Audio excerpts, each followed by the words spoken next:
Hello dear friends, आपका स्वागत है आज की इस नई क्लास में। और आज की इस छोटी सी क्लास में हम बात करने वाले हैं एक स्पेसिफिक टॉपिक के बारे में, जो कि है डिग्री। वो डिग्री पीएचडी वाली नहीं, जो डिग्री ऑफ कंपैरिजन होती है। कुछ स्टूडेंट्स का मानना था कि इसमें थोड़ी सी प्रॉब्लम आ रही है, तो मैंने सोचा कि चलिए वीडियो बनाकर आपको समझा देते हैं कि डिग्री ऑफ कंपैरिजन का क्या जो है सेटअप होता है, उस तरह से आप। और ये मान लीजिए कि कुछ तरीके हैं, कुछ इंटरचेंज हैं, जिनको अगर आप सही से समझ जाएंगे तो शायद कभी भी आपका क्वेश्चन गलत नहीं होगा। तो चलिए फिर हम आप अपनी स्क्रीन के साथ चलते हैं और कुछ एग्जांपल्स के साथ भी इनकी स्टडी करते हैं और इस छोटी सी क्लास में प्रॉपर तरीके से समझते हैं डिग्री ऑफ कंपैरिजन के बारे में।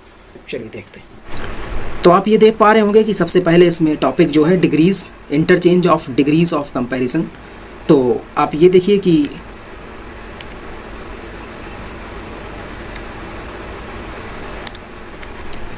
एडवर्ब व एडजेक्टिव की 3 डिग्री होती है। ये आप बहुत अच्छी तरह से जानते हैं कि एक डिग्री होती है आपकी पॉजिटिव डिग्री, दूसरी होती है कंपैरेटिव डिग्री और तीसरी होती है सुपरलेटिव डिग्री। तो पॉजिटिव डिग्री में क्या होता है और कंपैरेटिव डिग्री में क्या होता है, सुपरलेटिव डिग्री में क्या होता है।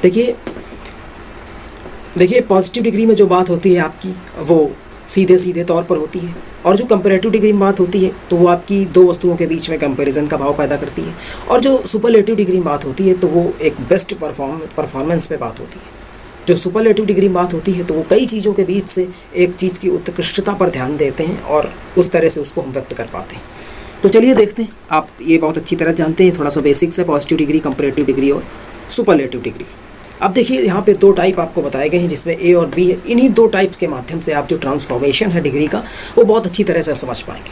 और अगर आप ये समझ जाते हैं तो ये मान लीजिए कि आपका कोई भी क्वेश्चन गलत नहीं होगा। तो आइए थोड़ा सा ध्यान से समझिए और कॉन्सेप्ट को माइंड में आप सेटअप करेंगे। जब आप, मैं थोड़ा सा हिंदी से भी एग्जांपल्स के थ्रू और थोड़ा हिंदी बता करके इन एग्जांपल्स के बारे में डिस्कस करूँगा और इस तरह से आप इसको सही से समझ जाएंगे। तो सबसे पहले इसका जो ए नंबर स्ट्रक्चर है उसमें पॉजिटिव, कंपैरेटिव और सुपरलेटिव की बात करता हूँ। देखिए जब पॉजिटिव डिग्री में नो अदर का सेंस आता है तो वहाँ पर आप सो एज, देखिए पॉजिटिव डिग्री में जब अफर्मेटिव सेंटेंस होता है तो वहाँ पर एज का यूज होता है, और जब निगेटिव फॉर्म का यूज होता है तो हम सो और एज का यूज करते हैं। मतलब जैसे पॉजिटिव डिग्री होती है, यहाँ पे थोड़ा सा जो है लिखने में सो और एज इधर चला गया है, लेकिन यहाँ पे सो और एज होता है निगेटिव फॉर्म में। यहाँ पर देखिए नो अदर है ना, तो यानी ये मोड निगेटिव है, तो यहाँ पे हम सो एज का यूज करते हैं। तो जब पॉजिटिव डिग्री में हम सेंटेंस लिखेंगे, नो अदर करके सेंटेंस लिखेंगे, तो उसमें हम सो एज लगाएंगे। लेकिन वही जो नो अदर वाला सेंटेंस है उसको अगर ट्रांसफॉर्मेशन आ रहा है कंपैरेटिव डिग्री में तो फिर हम डायरेक्ट सिर्फ देन में काम चला लेंगे। लेकिन जब हम सुपरलेटिव डिग्री की बात करेंगे तो आप जानते हैं कि सुपरलेटिव डिग्री से पहले द का यूज होता है, तो वहाँ पे हम द का यूज़ करके इसको सॉल्व कर लेंगे। चलिए अब इसको थोड़ा सा कॉन्सेप्चुअल समझते हैं कि आप इसको कैसे सॉल्व करेंगे, यानी आप कैसे इसको याद रख पाएंगे। देखिए जो पॉजिटिव डिग्री है तो इसमें अगर आप हिंदी अर्थ से समझें, मैं आपको थोड़ा सा एग्जाम्पल्स की ओर ले चलता हूँ। देखिए जैसे ये एग्जाम्पल दिया है, no other city in India is as big as Kolkata. तो सबसे पहले यहाँ पे जो एज लिखा है ये यहाँ पे सो होना चाहिए, थोड़ा सा टाइपिंग मिस्टेक है, क्योंकि मैंने कहा था नो अदर, क्योंकि निगेटिव फॉर्म में है, नो अदर लिखा है, इस वजह से सो एज होगा। चलिए इसको देखते हैं, ये तो एक छोटी सी टाइपिंग मिस्टेक है। No other city in India is so big as Kolkata. कोई भी शहर भारत में उतना बड़ा नहीं है जितना कि कोलकाता। तो यहाँ पे नो अदर सिटी, यानी इसका अगर हम 2 शहरों की कंपैरिजन में बात करें तो इसको हम हिंदी में क्या कह सकते हैं। आप हमेशा हिंदी में जोड़ने की कोशिश करिए, तब आप इसको बेहतर तरीके से सॉल्व कर पाएंगे। और यही एक इसका हिंदी मीडियम वालों के लिए एक अच्छा, आप ये समझ सकते हैं कि सॉल्यूशन है, समझने के लिए एक अच्छा कॉन्सेप्ट है। जब आप उसको हिंदी में जोड़ पाएंगे तभी आप उसको इंग्लिश में सही से बना पाएंगे। तो no other city in India is so big as Kolkata, यानी कोई भी शहर इंडिया में ऐसा नहीं है, उतना बड़ा नहीं है जितना कि कोलकाता। यानी कोलकाता किसी और, जब हम सिर्फ 2 के बीच में कंपैरिजन का भाव उत्पन्न करें तो हम ये हिंदी में कह सकते हैं कोलकाता किसी और शहर की अपेक्षाकृत या किसी और शहर की तुलना में ज़्यादा बड़ा है। यानी Kolkata is bigger than any other city in India. तो उसके बाद Kolkata is the biggest city in India, ये आप देख पा रहे हैं, कोलकाता इज़ द, ये है एक सुपरलेटिव फॉर्म। मतलब कोलकाता की बात की गई है तो पॉजिटिव डिग्री में हमने बात की कि कोलकाता जो शहर है तो कोई भी ऐसा शहर नहीं है, उतना बड़ा शहर नहीं है, तो कोई भी उतना बड़ा शहर नहीं है जितना कि कोलकाता। यानी कोलकाता किसी और शहर की अपेक्षाकृत ज़्यादा बड़ा है, तो Kolkata is bigger than any other city in India. तो कोलका, और जो यानी कि कोलकाता जो है वो सबसे बड़ा है, कोई उतना बड़ा नहीं है, इसका मतलब वो सबसे बड़ा है। तो Kolkata is the biggest city in India. ये हुआ इसका पूरा फॉर्मेशन। टाइप ए का आप समझ पा रहे होंगे, और आप एग्जाम्पल यहाँ पे देख लीजिए, no other city, so as, और यहाँ पे सीधे जब दो के बीच में कंपैरिजन का भाव है तो हमने देन लगाया और एनी अदर लगा करके सेंटेंस को कंप्लीट कर दिया। उसके बाद बात आती है सुपरलेटिव डिग्री की, तो उसमें हमने बिगेस्ट यानी सुपरलेटिव डिग्री का यूज़ किया और नॉर्मली बना दिया। अब उसके बाद जो थोड़ा सा आता है वो आपका आता है टाइप बी टाइप, जिसमें आप वेरी फ्यू करके सेंटेंस दिया होता है और हमको ट्रांसफॉर्म करके बनाना होता है कंपैरेटिव या सुपरलेटिव डिग्री। तो देखिए जो वेरी फ्यू वाले सेंटेंस होते हैं, आप सिर्फ हिंदी में जाएंगे तभी आप इंग्लिश में समझ पाएंगे, ये आप याद रखिएगा। तो वेरी फ्यू, इसके एग्जांपल्स की ओर हम चलते हैं। देखिए वेरी फ्यू है तो इसमें निगेटिव मोड नहीं है, तो इसमें हम एज और एज का यूज कर सकेंगे।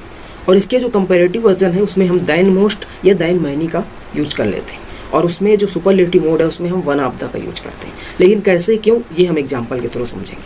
अब देखिए जैसे पॉजिटिव डिग्री में सेंटेंस दिया हुआ है, very few girls are as beautiful as Geeta, यानी कुछ ही लड़कियां उतनी सुंदर हैं जितनी की गीता, यानी गीता सबसे ज़्यादा सुंदर नहीं।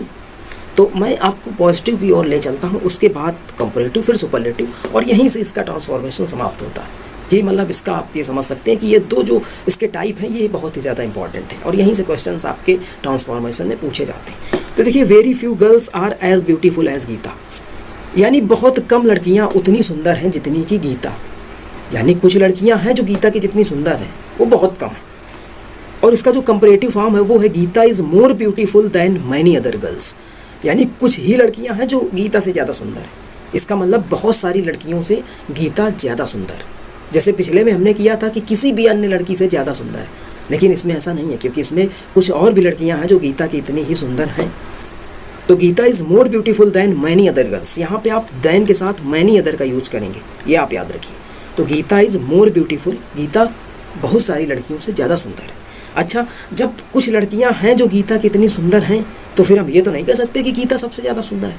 तो फिर हम क्या कहेंगे, जैसे आपने हिंदी में ही पढ़ा होगा या आपने ट्रांसलेशन में पढ़ा होगा कि कालिदास महानतम कवियों में से एक है, सबसे महान नहीं है, महानतम कवि नहीं है, महानतम कवियों में से एक है, यानी और भी कुछ महान कवि हैं। तो उसी तरह यहाँ पर गीता वाला सेंटेंस भी आपको बताएगा कि Geeta is one of the most beautiful girls. और आप ये जानते हैं कि वन ऑफ द के बाद जो नाउन आता है वो हमेशा प्लूरल आता है। तो Geeta is one of the most beautiful girls, यानी गीता सर्वाधिक सुंदर लड़कियों में से एक है। मतलब जितनी भी बहुत खूबसूरत लड़कियां हैं जो आपने वेरी फ्यू की बात की थी, उन्हीं में से एक गीता भी। तो इस तरह से आप वन ऑफ द का यूज़ करेंगे इस फॉर्म में।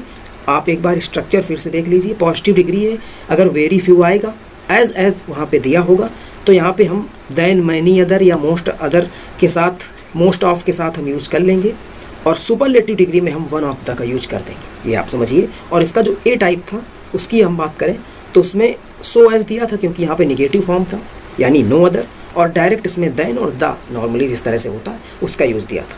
तो यहाँ पे ये हुआ। और थोड़े से कुछ कमेंट्स इसमें दिए गए हैं, इनकी बात करें अगर, कि I am not so rich as he, मतलब मैं उतना धनी नहीं हूँ जितना कि वो, यानी वो मुझसे ज़्यादा धनी है। ही इज रिचर दैन आई।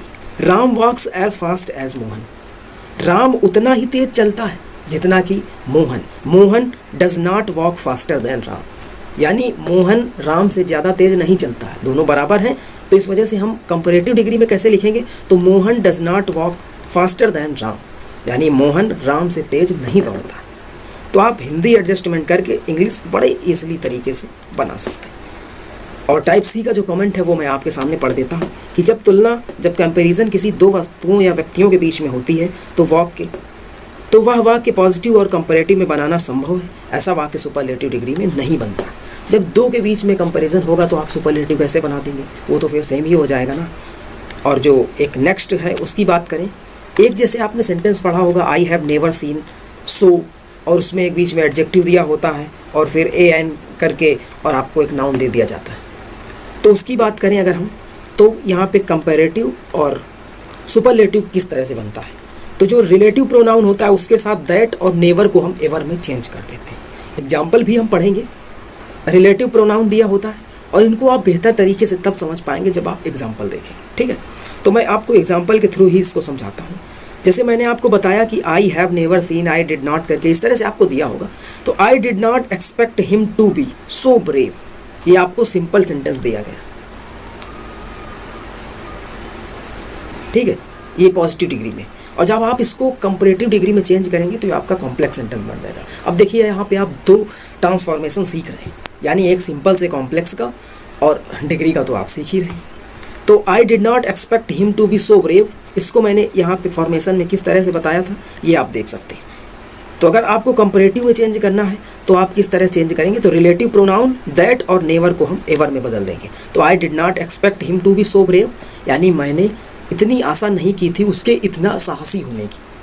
तो he is braver than I expected, यानी वो मेरी एक्सपेक्टेशन से ज़्यादा ब्रेव है। तो इस तरह से आप कॉम्प्लेक्स भी बना लेंगे और कंपैरेटिव डिग्री भी बना लेंगे। इसके बाद अगर हम चलें, it is not so cheap to buy a new one as to repair the old one, मतलब इतना भी सस्ता नहीं है नया खरीदना जितना कि पुराना रिपेयर करवाना। तो देखिए आप कंपैरेटिव डिग्री में आप कैसे बदलेंगे, तो it is cheaper to repair the old one than to buy the new one. बिल्कुल ईजी सा सेंटेंस आपके सामने। तो इस तरह से आप जब एग्जाम्पल्स को समझते हैं तो उसके थ्रू आप बेहतर तरीके से समझ पाते हैं। अगर आपको समझ में ना आया हो तो आप ये वीडियो दोबारा देख लीजिए, क्योंकि कई बार चीज़ें एक बार में समझ नहीं आती, तो आप इसको दोबारा देख करके ईजिली समझ सकते हैं। और यहाँ तक आप सफिशिएंट। इसके बाद आप क्वेश्चंस की प्रैक्टिस करेंगे और आप बेहतर तरीके से समझ पाएंगे कि किस तरह से डिग्री परफॉर्म करती है। तो आज की छोटी सी क्लास में बस इतना ही, मिलते हैं किसी एक नई क्लास के साथ, तब तक के लिए थैंक यू सो मच।